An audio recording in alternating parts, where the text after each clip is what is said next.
RLD के leader ने असदुद्दीन ओवैसी के बारे में यह कहा कि असदुद्दीन ओवैसी एक फिल्म स्टार का नाम दिए कि असदुद्दीन ओवैसी वो फिल्म स्टार है। मैं हमारे आरएलडी के नेता से कहना चाहूंगा, चौधरी जयंत सिंह साहब से, जिन्होंने असदुद्दीन ओवैसी को फिल्म स्टार के नाम से कह दिया, जयंत साहब ये फिल्म स्टार मेरे पैर की धूल के बराबर नहीं है, मैं इनकी कोई इज्जत नहीं करता हूं। ये फिल्म स्टार 2.5 घंटे के लिए नाचते हैं और क्या क्या करते हैं अल्लाह जानता है। मगर जयंत चौधरी याद रखो, असदुद्दीन ओवैसी वो काम उत्तर प्रदेश में और भारत में करेगा जो काम चौधरी चरण सिंह ने जाटों के लिए किया था। चौधरी चरण सिंह ने उत्तर प्रदेश के जाटों को एक सियासी ताकत बनाया। मैं तुमसे वादा कर रहा हूं इंशाअल्लाह ताला, अल्लाह मुझे जब तक जिंदा रखेगा, मैं उत्तर प्रदेश और भारत के मुसलमानों को एक सियासी क़ियादत बनाकर इंशाअल्लाह रहूंगा, अल्लाह ने चाहा तो। ये हमारा मकसद है, ये हमारा मकसद है। और ये लोग क्या समझते हैं कि असदुद्दीन ओवैसी के भाषण को सुनने लोग आते हैं और वो भाषण को सुनकर वोट में तब्दील नहीं होता। मैं आज आपसे एक सवाल करूंगा कि आने वाले विधानसभा में जितने लोग आए अपने दिल पर हाथ रखकर सच्चाई से बताइए, क्या आप मंजलिस के पतंग के निशान पर वोट देंगे नहीं देंगे? आप मंजलिस का साथ देंगे? क्या आप पतंग को वोट देंगे? इंशाअल्लाह ताला सुन लो बोलने वालों, आज तुम देख लो एक तब्दीली उत्तर प्रदेश में पैदा हो चुकी है। उत्तर प्रदेश में मुसलमान अपनी सियासी क़ियादत को बनाएगा और इंशाअल्लाह बनाकर रहेगा। हमको हमेशा झूठ बोलते रहे हमसे कि मुसलमान एक वोट बैंक है। मैंने पार्लियामेंट में खड़े होकर इस बात को कहा था कि भारत में कभी मुस्लिम वोट बैंक नहीं रहा, ना रहेगा। भारत में हमेशा हिंदू वोट बैंक और हिंदू वोट बैंक ही रहेगा भारत में। अगर कोई कहेगा कि कैसे तुम इस बात को कह रहे हो, जो मजलिस इत्तेहादुल मुस्लिमीन पर तनकीद की जाती है, क्या तनकीद की जाती है कि मजलिस को अगर वोट देंगे तो फिस्ताई ताकतें मजबूत हो जाएगी। मजलिस पर इल्जाम, अगर मजलिस को वोट देंगे तो बीजेपी जीत जाएगी, अगर मजलिस को वोट देंगे तो क्या मुसलमान कैसा रहेगा मिलकर। मैं आपको बताना चाह रहा हूं, मैं किसी मजहब के खिलाफ नहीं हूं, ना कभी था ना कभी रहूंगा इंशाअल्लाह ताला। मेरी जमात की पॉलिसी किसी मजहब के खिलाफ नहीं है। हम तो भारत का ऐसा देश है जिसका कोई मजहब नहीं है। भारत का कोई मजहब नहीं है, ना इस्लाम है, ना हिंदुइज्म है, ना बुद्धिज्म है, ना सिखिज्म है। भारत इन तमाम मजाहिब को मानता है। भारत की खूबसूरती है जब भारत का संविधान यह कहता है कि मुल्क का कोई मजहब नहीं है, तो क्यों नहीं हम मिलकर रह सकते? अगर हम मिलकर रहना चाह रहे हैं और रहेंगे इंशाअल्लाह ताला। दूसरा इल्जाम कि बीजेपी जीत कर आ जाएगी। मेरे अजीज दोस्तों और बुजुर्गों, आप बताइए, उत्तर प्रदेश में 2014 के लोकसभा के इंतखाबात हुए, मजलिस नहीं लड़ी, तो फिर बीजेपी कैसे जीत गई? 2017 में असेंबली के इंतखाबात हुए, मजलिस 25-27 सीट लड़ी, मगर बीजेपी 300 उनके रुकने असेंबली कामयाब हुए। कौन जिम्मेदार? 2019 का लोकसभा का चुनाव हुआ, मजलिस नहीं लड़ी उत्तर प्रदेश में, सपा और बीएसपी मिलकर लड़े, सिर्फ 15 सीट पर कामयाबी हासिल की। बताओ फिर उन तमाम लोकसभा की सीट पर कैसे बीजेपी जीत गई? मेरे अजीज दोस्तों और बुजुर्गों, आपके वोट की अहमियत नहीं रही अब भारत की सियासत में। आपके वोट, मुसलमानों के वोट की अहमियत अब नहीं रही। हमको हमेशा झूठ बोलते रहे हमसे कि मुसलमान एक वोट बैंक है। मैंने पार्लियामेंट में खड़े होकर इस बात को कहा था कि भारत में कभी मुस्लिम वोट बैंक नहीं रहा, ना रहेगा। भारत में हमेशा हिंदू वोट बैंक और हिंदू वोट बैंक ही रहेगा भारत में। अगर कोई कहेगा कि कैसे तुम इस बात को कह रहे हो, मुस्लिम वोट है, अगर मुस्लिम वोट होता तो भारत की पार्लियामेंट में 23-24 एमपी सिर्फ क्यों जीत कर आते। हमेशा इस मुल्क में कोई मुस्लिम वोट बैंक नहीं था। और मेरे अजीज दोस्तों और बुजुर्गों, तीसरी अहम बात मैं आपके सामने जो अर्ज करने आया हूं वो ये है कि अभी हम आ रहे थे, हमारे साथ में हमारे एक दोस्त ने हमको एक वीडियो दिखाया जिसमें आरएलडी के लीडर ने असदुद्दीन ओवैसी के बारे में यह कहा कि असदुद्दीन ओवैसी एक फिल्म स्टार का नाम दिए कि असदुद्दीन ओवैसी वो फिल्म स्टार है। मैं हमारे आरएलडी के नेता से कहना चाहूंगा, चौधरी जैन सिंह साहब से, जिन्होंने असदुद्दीन ओवैसी को फिल्म स्टार के नाम से कह दिया, जैन साहब ये फिल्म स्टार मेरे पैर की धूल के बराबर नहीं है, मैं इनकी कोई इज्जत नहीं करता हूं। ये फिल्म स्टार 2.5 घंटे के लिए नाचते हैं और क्या क्या करते हैं अल्लाह जानता है। मगर जैन चौधरी याद रखो, असदुद्दीन ओवैसी वो काम उत्तर प्रदेश में और भारत में करेगा जो काम चौधरी चरण सिंह ने जाटों के लिए किया था। चौधरी चरण सिंह ने उत्तर प्रदेश के जाटों को एक सियासी ताकत बनाया। मैं तुमसे वादा कर रहा हूं इंशाअल्लाह ताला, अल्लाह मुझे जब तक जिंदा रखेगा, मैं उत्तर प्रदेश और भारत के मुसलमानों को एक सियासी क़ियादत बनाकर इंशाअल्लाह रहूंगा, अल्लाह ने चाहा तो। ये हमारा मकसद है, ये हमारा मकसद है। और ये लोग क्या समझते हैं कि असदुद्दीन ओवैसी के भाषण को सुनने लोग आते हैं और वो भाषण को सुनकर वोट में तब्दील नहीं होता। मैं आज आपसे एक सवाल करूंगा कि आने वाले विधानसभा में जितने लोग आए अपने दिल पर हाथ रखकर सच्चाई से बताइए, क्या आप मंजलिस के पतन के निशान पर वोट देंगे नहीं देंगे? आप मंजलिस का साथ देंगे? क्या आप पतंग को वोट देंगे? इंशाअल्लाह ताला सुन लो बोलने वालों, आज तुम देख लो एक तब्दीली उत्तर प्रदेश में पैदा हो चुकी है। उत्तर प्रदेश में मुसलमान अपनी सियासी क़ियादत को बनाएगा और इंशाअल्लाह बनाकर रहेगा। मेरे अजीज दोस्तों और बुजुर्गों, और फिर चौथी बात कि हम पर इल्जाम लगाया जाता है बीजेपी की तरफ से, समाजवादी की तरफ से, बीएसपी की तरफ से। मेरे अजीज दोस्तों और बुजुर्गों, और फिर मेरे अजीज दोस्तों और बुजुर्गों, समाजवादी पार्टी को आपने 14 में वोट दिया, बीजेपी को शिकस्त नहीं दे सके। 17 में वोट दिया, बीजेपी को रोक नहीं सके। 19 में वोट दिया, आपने रोक नहीं सके। अब आप बताइए, क्या ये हमारी जिम्मेदारी है? क्या ये हमारी जिम्मेदारी है? क्या इतने बड़ी तादाद में 300 बीजेपी के एमपी जीत रहे हैं? मैं जिम्मेदारी के साथ कह रहा हूं कि भारत के मुसलमानों ने सिर्फ 6% मुसलमानों ने 14 में और 19 में बीजेपी को वोट दिया और 94% ने बीजेपी के खिलाफ वोट दिया। तो भारत के मुसलमानों को समझना पड़ेगा कि अपने वोट की अहमियत को समझो, अपने वोट की अहमियत को समझो।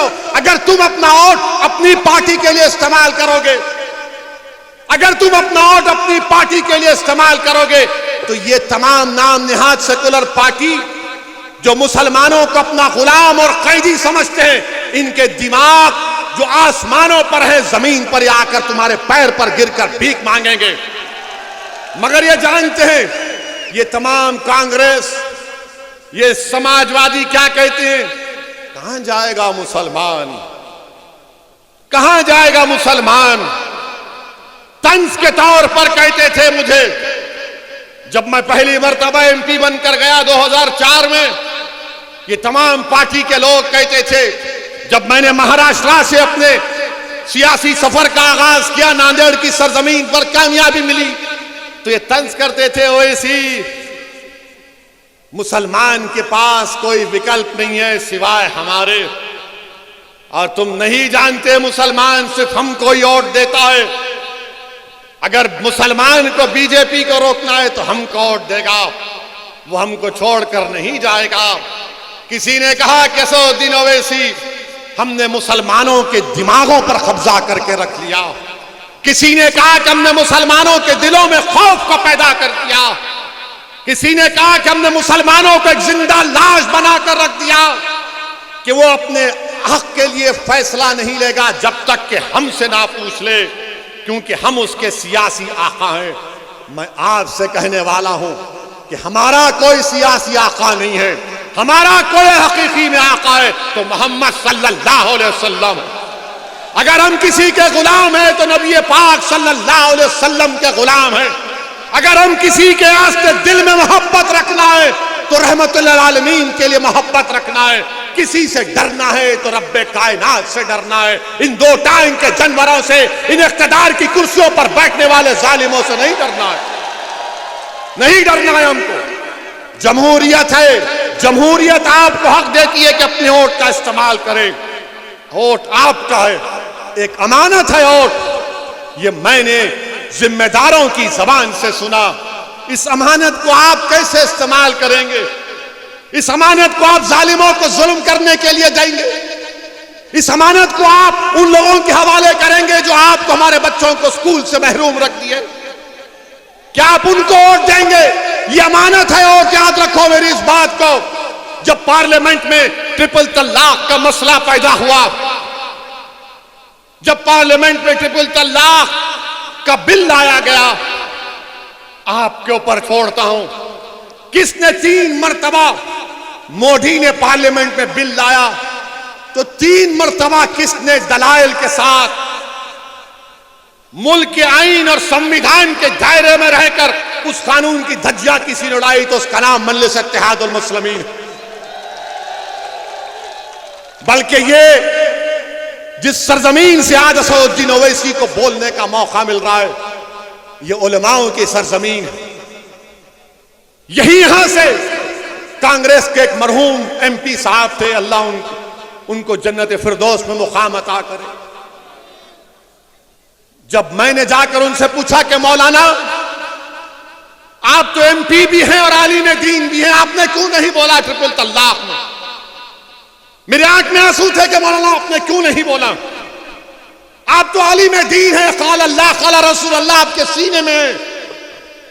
तो मौलाना ने मेरा हाथ पकड़कर कहा कि क्या कहूं, मेरी पार्टी के लोगों ने मुझे रोक दिया, बोलने नहीं दिया। आप बताओ फिर कौन बोलेगा?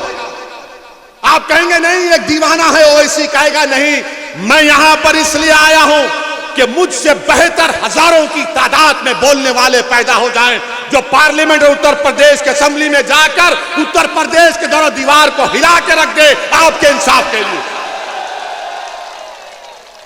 मेरे अजीज दोस्तों और बुजुर्गों, ट्रिपल तलाक का कानून ये बना तो दिए, मोदी बना तो दिए, मगर क्या हासिल हुआ? क्या हासिल हुआ? मैंने उस वक्त भी कहा था देश में अगर कानून बनाना है महिलाओं के लिए, खवातीन के लिए, वो कानून बनाइए जो शख्स शादी तो करता है मगर बीवी उसके घर में नहीं रहती,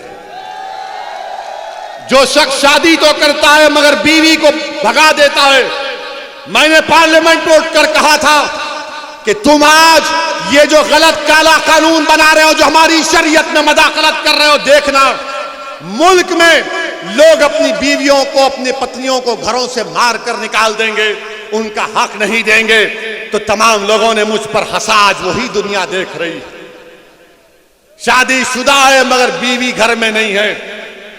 आपको मालूम भारत में ऐसे 32 लाख महिलाएं जो शादीशुदा हैं मगर अपने पति परमेश्वर के साथ नहीं। बताओ बीजेपी वालों ये सच है या झूठ है? बताओ। हम पर इल्जाम लगाने वालों सुन लो, एक और भड़काऊ भाषण हो रहा है। बताओ बीजेपी वालों,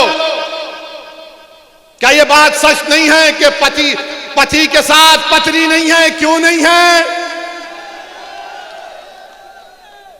आपको चाय बनाने की जरूरत नहीं पड़ती, कम से कम वो चाय बना देती। मगर इस पर भी अब शाम में 6 बजे से ये मीडिया वाले हमारा निकाह शुरू कर देंगे कि ओवैसी ने इनके बारे में ऐसा कह दिया। मैं तो कहा कि चाय बनाने में मदद मिल सकती है। बगैर दूध की पीता हूं, अच्छा लगता है। हमारे घर में खाली चाय मिलती है, बाकी सब हमको करना पड़ता, क्योंकि हमारे पास मामला यह है कि ज्यादा हम बोलते हैं तो घर में हमारी जबान नहीं चलती, हमारा इख्तियार सिर्फ चाय पर रुक जाता। मगर वो ये बेचारे तो उससे भी महरूम है। ट्रिपल तलाक का कानून 3 मरतबा आया। क्या कहा दूसरे पार्टियों ने?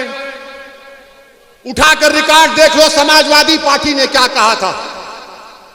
उठाकर रिकॉर्ड देख लो, कांग्रेस ने क्या कहा था। मेरे अजीज दोस्तों और बुजुर्गों, ये अपनी बात दिल से निकाल दो कि नहीं ओवैसी है। नहीं, ओवैसी जिंदगी खत्म हो जाएगी तो क्या तुम मुझसे बेहतरीन काबिल लोगों को नहीं पैदा करोगे? ये आपका काम है और इंशाल्लाह अल्लाह पैदा करेगा। आप नहीं करेंगे तो अल्लाह पैदा करेगा। मुझे यकीन अल्लाह की जात पर इंशाअल्लाह ताला। अल्लाह इस कौम को कभी महरूम नहीं रखेगा। अल्लाह मुझसे ज्यादा काबिल लोगों को पैदा करेगा। हमको अल्लाह की जरूरत है, अल्लाह को हमारी जरूरत नहीं है। हमको अल्लाह की जरूरत है, हम अल्लाह से भीख मांगते हैं। मेरे अजीज दोस्तों और बुजुर्गों, फिर CAA का कानून आया। CAA का कानून आया। किसने उस कानून के खिलाफ उस कानून को काला कानून कहा? पार्लियामेंट गवाह है, दुनिया गवाह है कि अल्लाह सुब्हाना व तआला ने मजलिस इत्तेहादुल मुस्लिमीन को यह एजाज बख्शा। ये अल्लाह का करम है कि अल्लाह ने मेरे दिल में इस बात को डाला कि मैंने बीजेपी के 300 MPओं के सामने, अमित शाह के सामने खड़े होकर कहा कि गांधी ने उस वक्त के सफेद फार्म साउथ अफ्रीका के कानून के खिलाफ उसको फाड़ दिया था। आज ओवैसी तुम्हारे इस कानून को फाड़ता है। ये समाजवादी ने क्या किया? कांग्रेस ने क्या किया? हम जब कानून को फाड़े तो सब के सब नजरें नीचे कर लिए। बोले ये क्या कर दिया तुमने, ये क्यों फाड़ा तुमने? हमने कहा हमने इसलिए फाड़ा क्योंकि दिल बोल रहा था, संविधान पुकार पुकार कर कह रहा था ये काला कानून है जो मजहब के नाम पर नाइंसाफी कर रहा है मुसलमानों से। आप कुछ नहीं बोलेंगे, मगर वोट का वक्त, इलेक्शन आएगा तो बोलेंगे वोट हमको दे दो।